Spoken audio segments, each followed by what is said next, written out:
microbes are used as biopesticides and bioinsecticides. Okay, along with the natural predators. Okay, some of the flies. Okay, some of the bugs. Okay, that is ladybird and some dragonflies. We are making use. Okay, but rather than that, we are using certain microorganisms like Bacillus thuringiensis, fungi like a trichoderma, and viruses like a baculovirus, which belongs to the genus nucleopolyhedrovirus. We are making use, okay, to prevent infection with a certain disease causing pest. Okay, the pest which will cause damage to the croplands. Okay, and today we'll discuss with biofertilizers. That means some of the microorganisms which can be used as biofertilizers to enrich the soil with nutrients. So, microbes as biofertilizers. So, with our present day lifestyles, environmental pollution is a major cause of concern. So, already we have discussed about environmental issues. Okay, in the environmental issues, we have already said very clearly, because of the increasing population causing a lot of environmental pollution, and by using a lot of fertilizers or chemical fertilizers, it is resulting in a lot of environmental pollution. So with the present day lifestyle, because to increase the food production, generally the farmers are also using a lot of fertilizers, chemical fertilizers. So that is, so we can see here, with our present day lifestyles, environmental pollution is a major cause of concern. The use of chemical fertilizers to meet the ever increasing demand of agricultural produce has contributed significantly to this pollution. So that means as the population is increasing, the demand for the food is also increasing.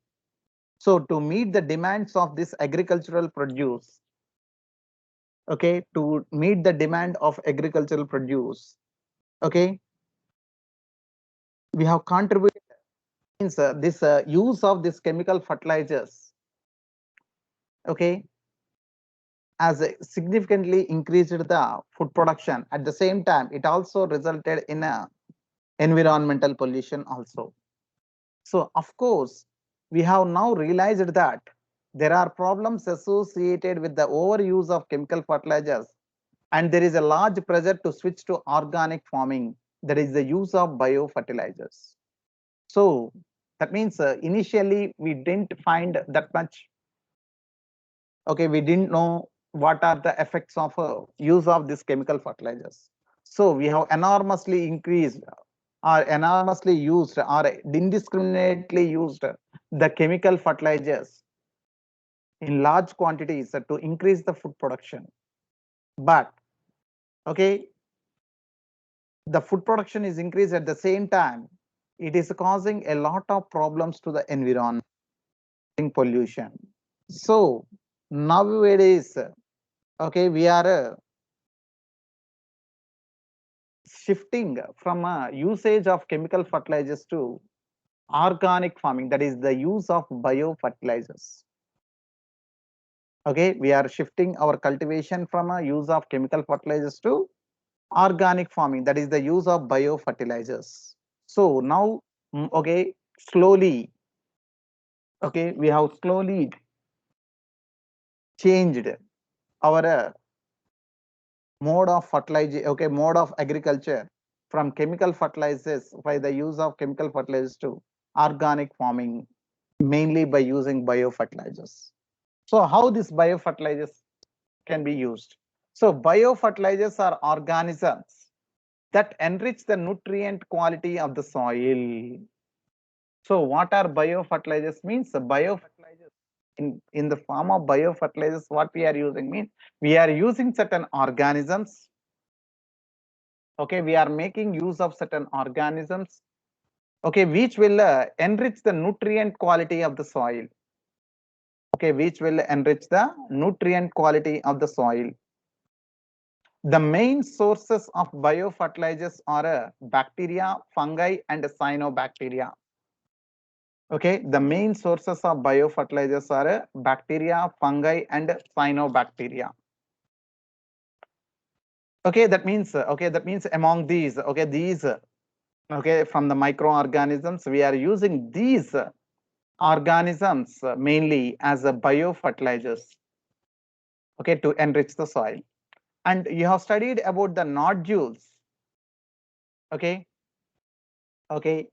you have studied about the nodules on the roots of leguminous plants formed by the association of rhizobium.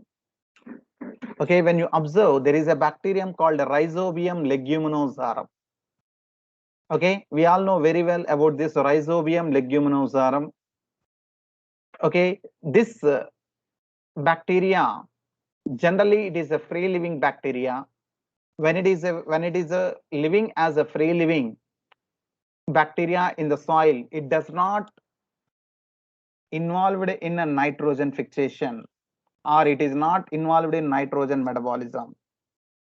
Okay, whenever this Rhizobium bacterium is present as a symbiotic association in the roots of leguminous plants in the form of root nodules, then only it can able to fix the atmospheric nitrogen in the plants and involved in nitrogen metabolism. So when you observe here, that means the nodules in leguminous plants consists of this symbiotic bacterium, that is Rhizobium, which will enriches the nitrogen content in the plant. That's why these leguminous plants are rich in a nitrogenous compound. That's why the seeds, okay, the seeds are the fruits that are obtained from this nitrogen, okay, from this leguminous plants, like we are using beans, we are using peas, we are using grams. Okay, all these are rich in nitrogenous compounds. Why? Because they டான்ல possess நெட்ல வந்து 5000 ரூபா.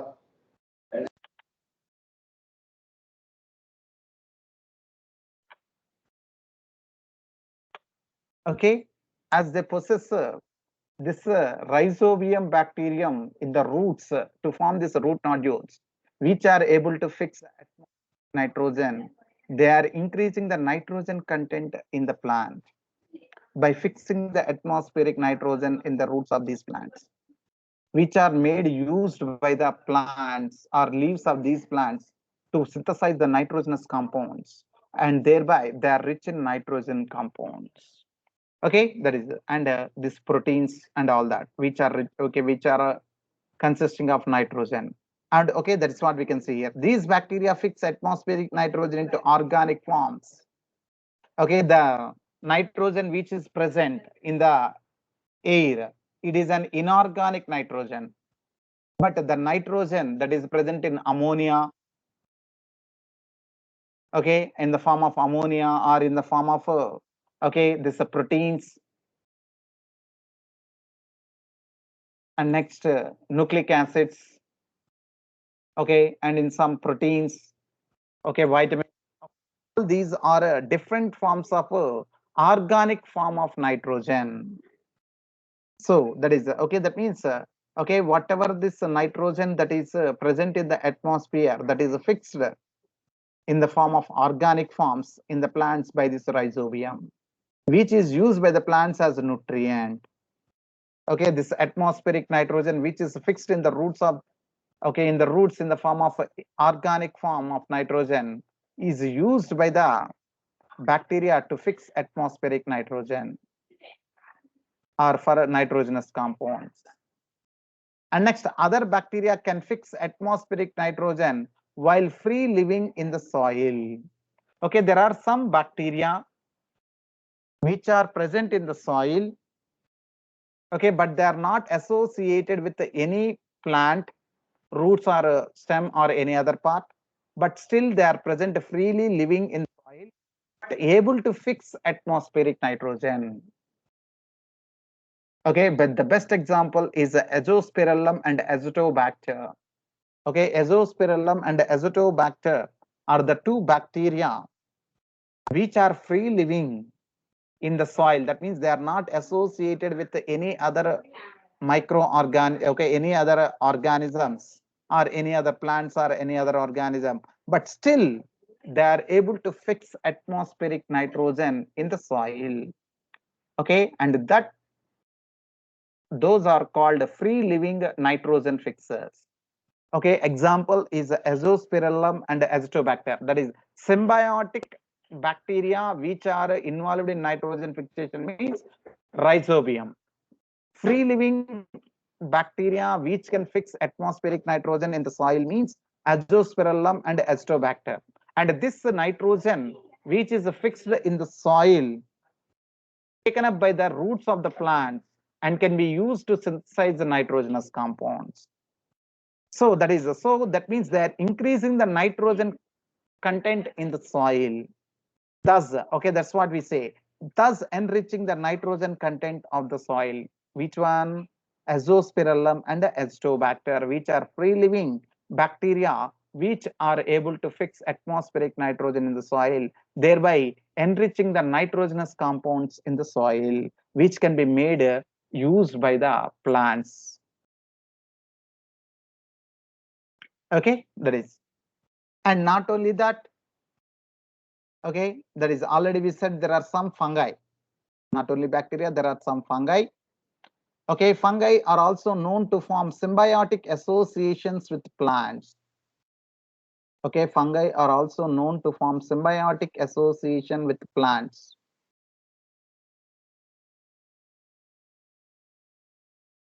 Okay, when you observe, okay, that means not only the bacteria, okay, some fungi also form symbiotic association with plants. For example, mycorrhiza, okay, mycorrhiza, coralloid roots.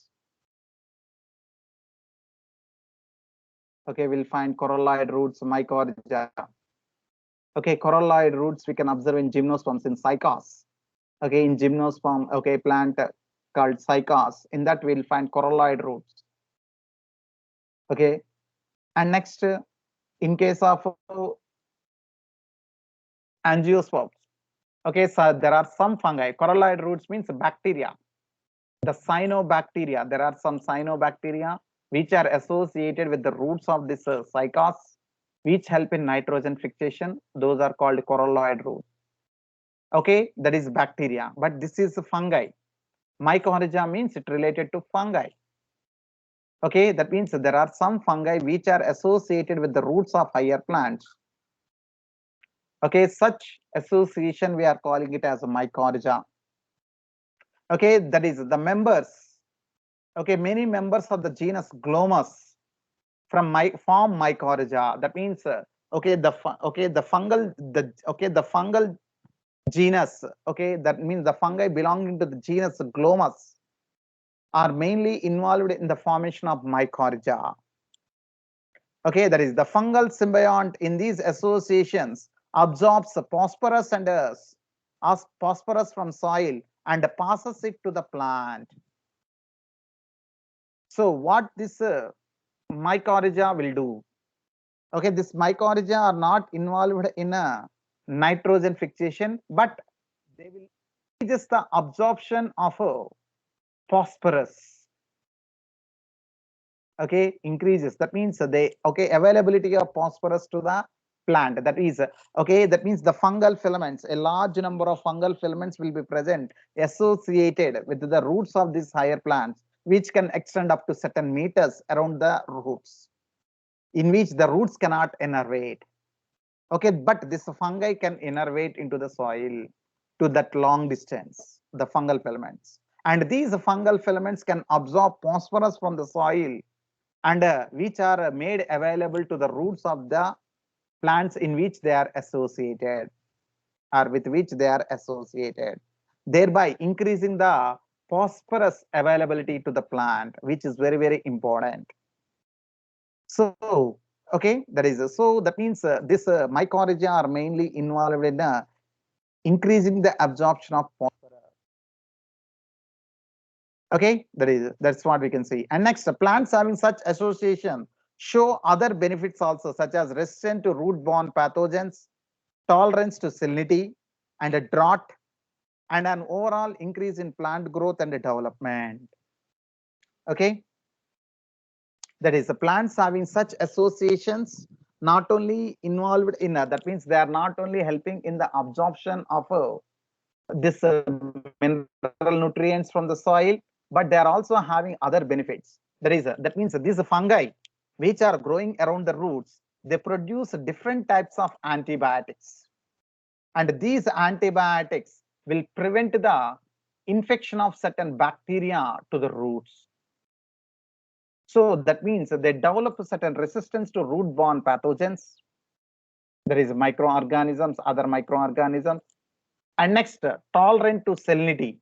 That means the plants are okay to grow even in a high salinity soils, and also in the drought condition. That means even though the water is not available in the mere vicinity of that roots, okay, this fungi which are innervated to long distance, they can absorb the water and it is provided to the plant.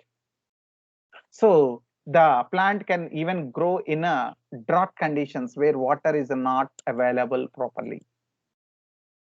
So, and there are some plants, okay, and there are some plants even in the absence of this mycorrhiza, they are unable to grow properly, even if you provide all the required nutrients. Even when you provided all the required nutrients also, okay, that plant is unable to grow properly in the absence of mycorrhiza. So that means we can understand from this very clearly, mycorrhiza are associated with the higher plants. So that's why we say overall increase in plant growth and development. Okay, and we are saying that this is a symbiotic association between fungi and the plant. So that means the plant is getting a lot of benefits. That is, it is involved in absorption of increased absorption of certain mineral nutrients. Okay, it is protecting the plants from root-borne pathogens. Okay, it is helping in tolerance to salinity and drought conditions, and overall help in the growth and development of the plant. Then, can you tell what advantage the fungus derives from this association? Then what is the benefit the fungus is getting from the plant? The benefit that the fungus is from the plant is a food material, because the fungus cannot prepare its own food.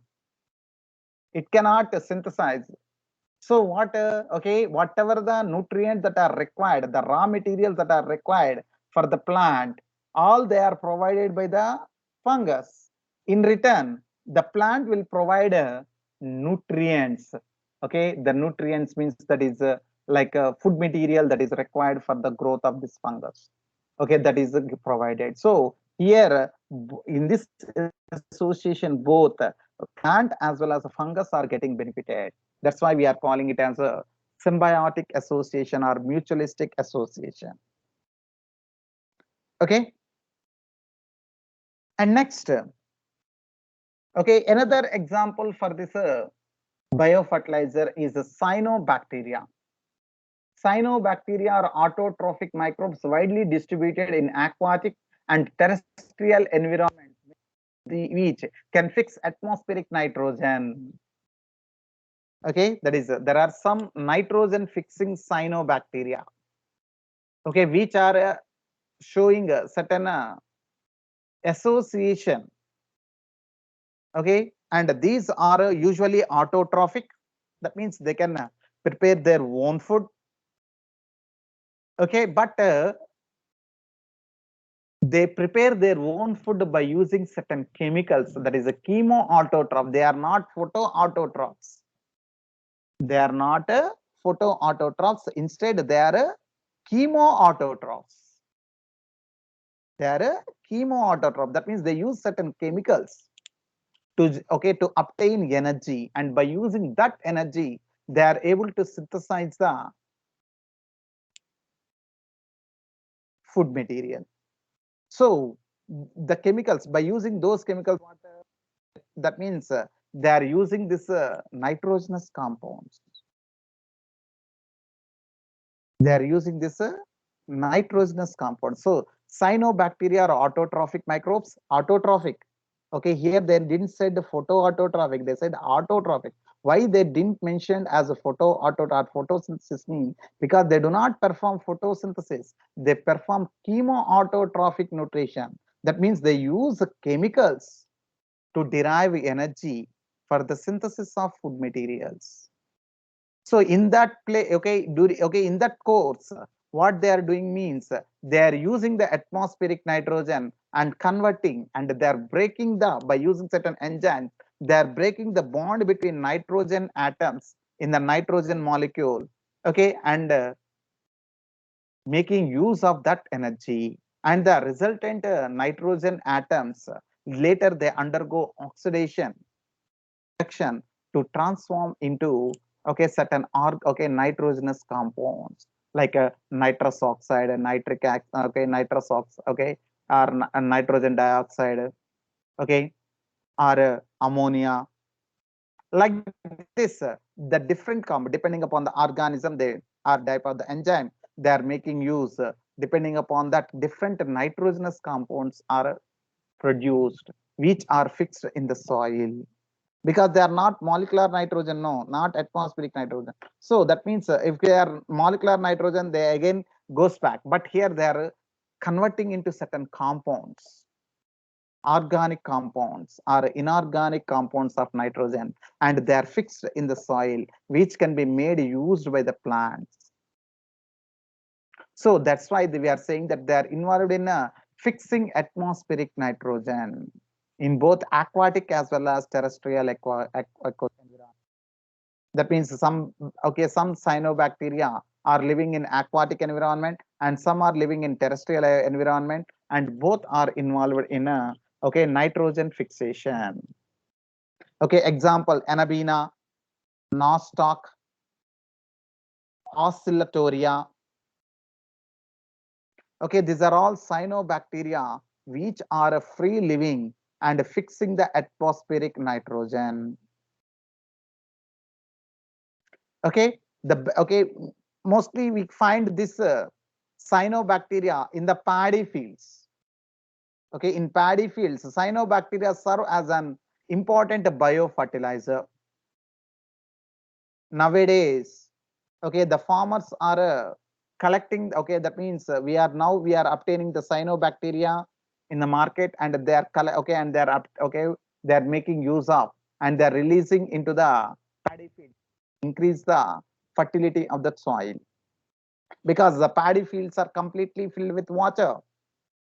Okay, that's why they, in that aquatic region, okay, the fixation of nitrogen is very less. So to increase the nitrogen content in the soil, we are making use of this cyanobacteria, okay, which can fix atmospheric nitrogen in that water and the soil that is present in that paddy fields. So in paddy fields, cyanobacteria serve an important biofertilizer. Okay, in paddy fields, cyanobacteria serve an important biofertilizer. And next, blue-green algae also add organic matter to the soil and increase its fertility. Okay, when you observe here, the blue-green algae also add organic matter to the soil and increases its fertility. Okay, now blue means nothing but cyanobacteria. Okay, this cyanobacteria are also adding organic matter to the soil and increasing its fertility. Okay, that is. And next, currently in our country, a number of biofertilizers are available commercially in the market, and farmers use these regularly in their fields to replenish soil nutrients and to reduce dependence on chemical fertilizers. So now, okay, that means now, okay, what happened? Okay, these cyanobacteria are available in the market.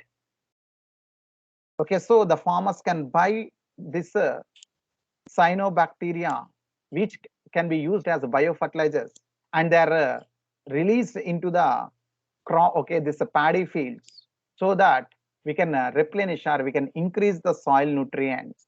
As a result, the usage of chemical fertilizers can be reduced. The usage chemical fertilizers can be reduced.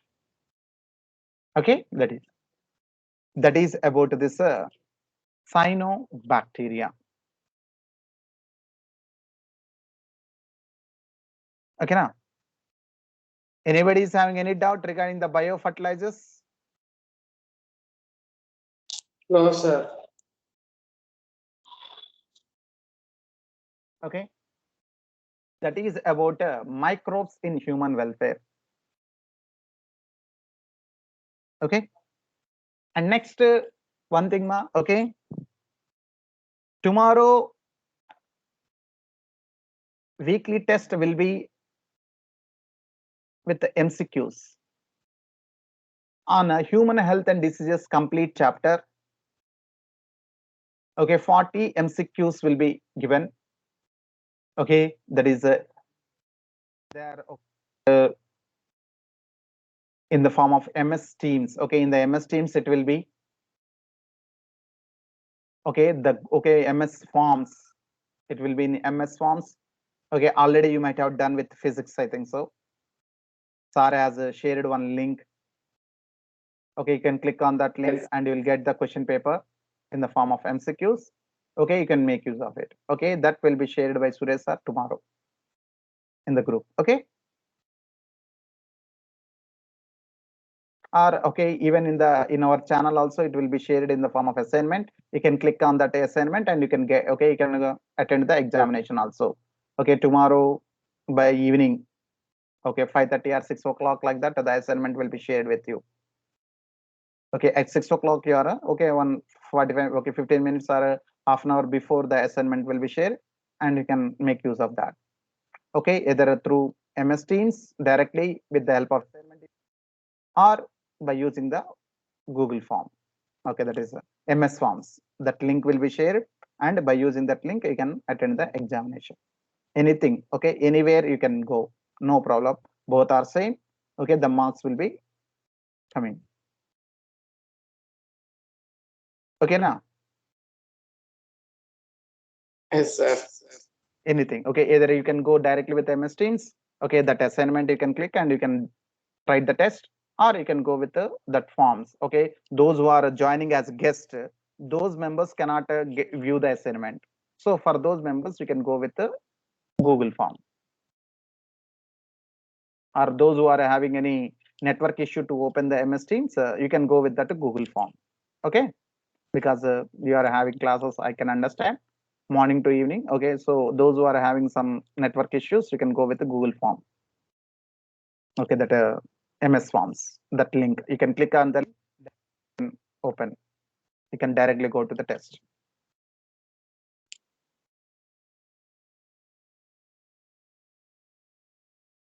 Okay, if you are having any doubts, you can okay, immediately send the message to my WhatsApp. Okay, we'll look after that.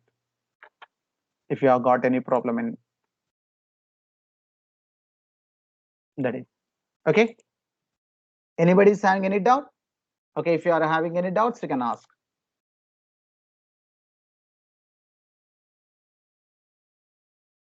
No, sir. Okay. Next, okay, next we'll continue with the next topic. Okay, that is genetics and evolution. Okay, genetics and evolution. Okay, when you observe here,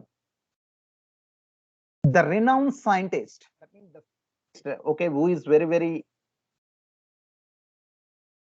important related to this genetics, is named majorly two scientists will have more importance. The first one is Mendel. Mendel. Okay, everyone will remember. If I say genetics means, everyone will remember Mendel, John Gregor Mendel. Okay, along with that, there are other two scientists, that is Watson and Crick. Okay, Watson and Crick. Okay, who are very, very important scientists. Okay, we can see here. Okay, James Dewey Watson. Okay, James Dewey Watson was born in Chicago on 6th April 1928. Okay, he was born in a 19 on April 6th in Chicago. Who is that? James, generally we say it as James Watson. Okay, and next in 1947, okay, in 1947 he received a BSc degree in zoology. Okay, he studied zoology. Okay, BSc in zoology. Okay, and next during these years, his interest in bird watching had matured into a serious desire to learn genetics. So that means okay, that means after completing his zoology, okay, he was started okay as a professor. So okay, and well, okay, and he is also having a hobby of watching birds. Okay, and he found there are different types of birds, and he wants to know what is the reason for the difference in the plumage of these birds, and it lead to this genetics. Okay, to study about genetics. That means okay, every character we know very well. Every character that is exhibited in an organism is only because of the presence of that particular gene, which is related to genetics. So that means this watching bird watching, okay, later on, okay, it turned to learn genetics. This became possible when he received a fellowship for graduate study in zoology at Indiana University, Bloomington. So that means is okay is interest in genetics was made possible. That means wants to do some research, or you want to study about genetics. Okay, all able to possible. Okay, when he was doing graduation in zoology. Okay, fellowship for graduate study in zoology at Indiana University, Bloomington, where he received his PhD degree in 1950. So that means while he was doing his graduation in zoology, okay, he also received a PhD degree in 1950 on the study of the effect of hard X-rays on bacteriophage multiplication. Okay, that means okay, we all know very well. Okay, X-rays are a type of mutagens. So that means okay, he studied on how X-rays bring genetical changes in a bacteriophage. Bacteriophage means the virus which cause infection to the bacteria. So when this virus are exposed to this X-rays, how the multiplication, that means how the replication of this bacteria is changing or affected. Okay, he studied. Okay, and next, and later he met Crick, that is Francis Crick, and discovered their common interest in solving the DNA structure. So that means okay, that means where he was working, okay, in that Indiana University, Bloomington. Okay, there this Crick is also working. This Francis Crick is also working. So he met Crick and discovered their common interest. That means Crick is also want to know the structure of DNA. At the same time, okay, this James Watson is also working on the DNA structure. So they came to know that both are showing interest in the study of DNA structure.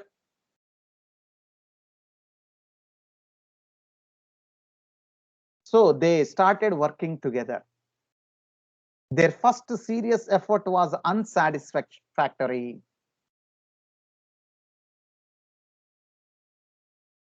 So that means when they started working, their first attempt was not was unsatisfactory. That means it did give good results, but they didn't left. They again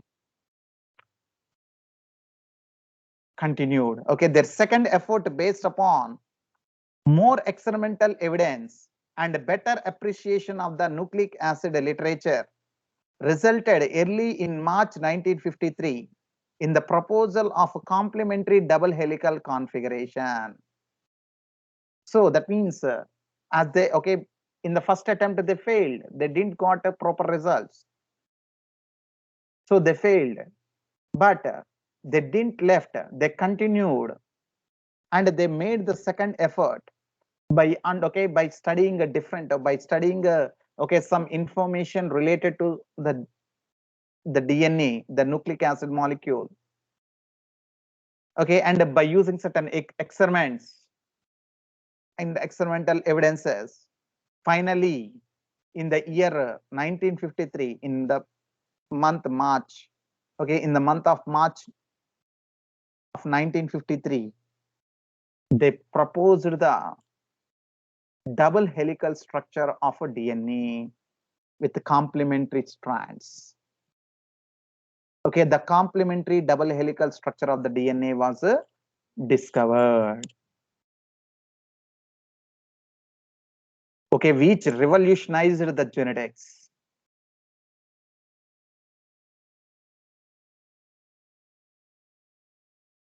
When you observe here, so that means with the work of both Watson and Crick, only they are able to discover the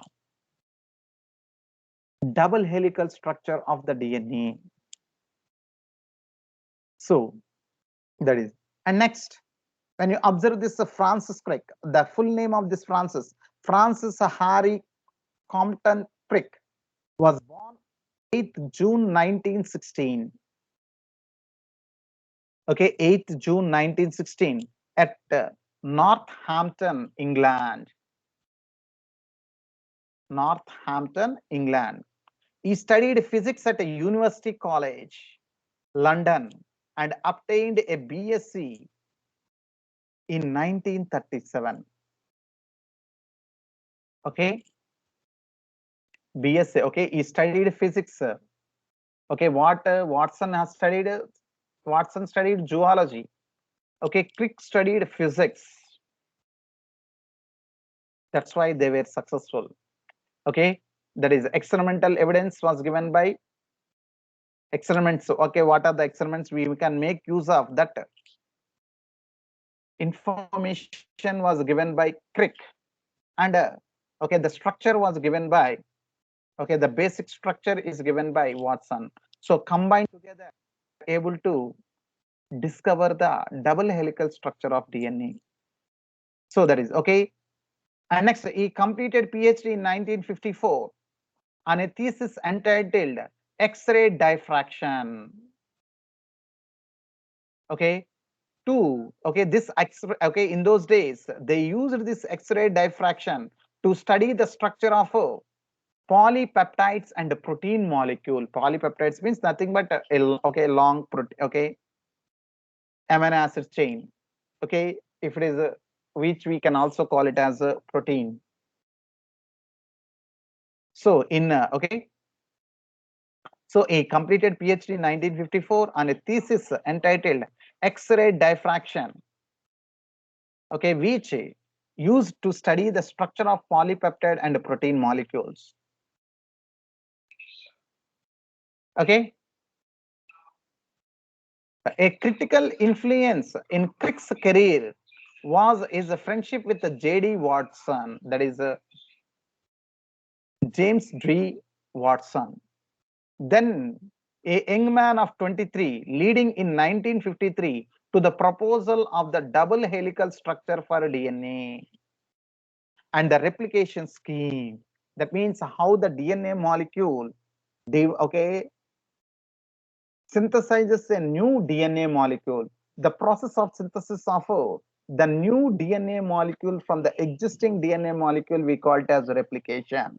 And they are also given how this replication process can occur.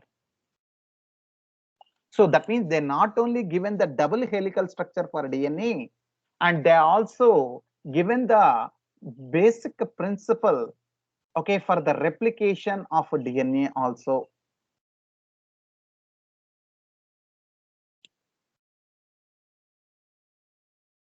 Okay, and next, Crick was made an FRS in 1959.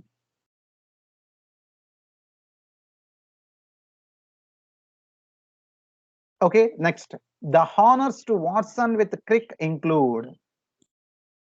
That means, okay, that means as both together work together, okay, the honors also came together only. Okay, the John Collins Warren Prize of the Massachusetts General Hospital in 1959. And next, the Lasker Award in 1960.